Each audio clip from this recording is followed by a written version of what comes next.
என்னுடைய திருமணம் கூட ஒரு புரிந்த ஒரு காதல் திருமணம். திமுக காங்கிரஸ் மாதிரி காதல் திருமணம் இருக்கக்கூடாது. எங்கண்ணா மோடி ஐயா பிஜேபி மாதிரி உங்க காதல் திருமணம் இருக்க வேண்டும்.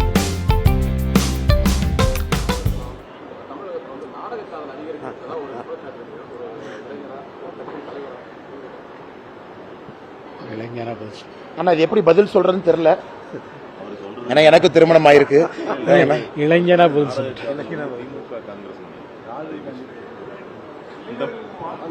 ஆனா இளைஞர்களுக்கு எப்பொழுதும் வாழ்த்து இருக்குனே. அவர்களுக்கு பிடித்த ஆணோ பெண்ணோ அப்படி சொல்லி ஆனா ஏதாவது பேசிட்டு விபரீதமா இருக்குங்க. அப்புறம் டிஃபர்மேஷன் சூட் எல்லாம் போடுறாங்க. என்னைக்கு அந்த டிஃபர்மேஷன் சூட் கணக்கு பார்த்தீங்கன்னு வச்சுங்க, இந்தியாவிலேயே அந்த அமௌண்ட் அது எவ்வளவு அமௌண்ட். அண்ணா எல்லா இளைஞர்கள் நன்றாக இருக்க வேண்டும். என்னுடைய திருமணம் கூட ஒரு புரிந்த ஒரு காதல் திருமணம். அதனால் எல்லாம் நல்லா இருக்கட்டும். அது எந்த எங்களுக்கு எப்பவும் ஆட்சேபனை கிடையாதுன்னா அவர்களுடைய வாழ்க்கை துணைவி அவர்கள் தேர்ந்தெடுத்துக் கொள்கின்றார்கள். அதனால் அன்பான வேண்டுகோள்னா திமுக காங்கிரஸ் மாதிரி காதல் திருமணம் இருக்கக்கூடாது. எங்கண்ணா மோடி ஐயா பிஜேபி மாதிரி உங்க காதல் திருமணம் இருக்க வேண்டும் என்று சொல்லிக்கொண்டு உங்கள்கிட்ட இருந்து உத்தரவு வாங்கிக்கிறேன். நன்றி அண்ணா. எத்தனை கேள்வி கேட்கறீங்கண்ணா? Economics, politics, geography. அண்ணே அண்ணே மாற்றுத்திறனாளிகளை பொறுத்தவரை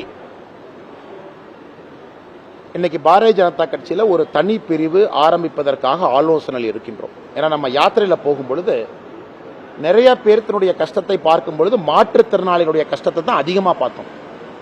எல்லா மாற்றுத்திறனாளிகளுக்கும் இருக்கக்கூடிய அடிப்படை பிரச்சனை என்னன்னா, ஒரு வண்டி மொபிலிட்டி, அரசு பேருந்துல ஏறுவது இறங்குவதிலிருந்து, ஒரு அரசு அலுவலகத்துக்கு போன ரேம்பில் இருந்து, இன்னைக்கு மாற்றுத்திறனாளிகளுக்கு கொடுக்கக்கூடிய கோட்டா பர்சன்டேஜ் ஒரு அரசு வேலையிலிருந்து அவர்களுக்கு நிறைய பிரச்சனைகள் இருக்கு.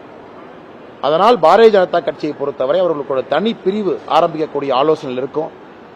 இன்சென்சிட்டிவ், ஏன்னா டிஎம்கே கவர்மெண்ட் அவர்கள் சொல்லியிருக்கக்கூடிய வாக்குறுதியை நிறைவேற்றல. மாற்றுத்திறனாளி சகோதர சகோதரிகளுக்கு அவர்கள் எதுவும் செய்ய போவது இல்லை. அதற்கு எங்களுடைய காலம் வந்தால் மட்டும்தான் மாற்றுத்திறனாளிகளை நாங்கள் தமிழகத்தினுடைய முதல் குடிமகனாக நாங்கள் அறிவிப்போம். மாற்றுத்திறனாளிகள் தமிழகத்தில் யார் இருக்காங்கன்னா, நம்ம பாரதிய ஜனதா கட்சி வந்துச்சுன்னா அவர்கள் தான் தமிழகத்தினுடைய முதல் குடிமகன். ஏன்னா எல்லா ஃபெசிலிட்டி ஃபர்ஸ்ட் அக்சஸ் அவங்களுக்கு, ரிசோர்ஸ் அவங்களுக்கு, பார்க்கிங்ல இருந்து அவங்களுக்கு முதல், பேருந்திலிருந்து முறையாக அதை பண்ணணும். ஏன்னா இந்த யாத்திரையில கண்கூடாக பார்க்கின்றோம் அவங்க எவ்வளவு கஷ்டப்படுறாங்க அப்படின்னு.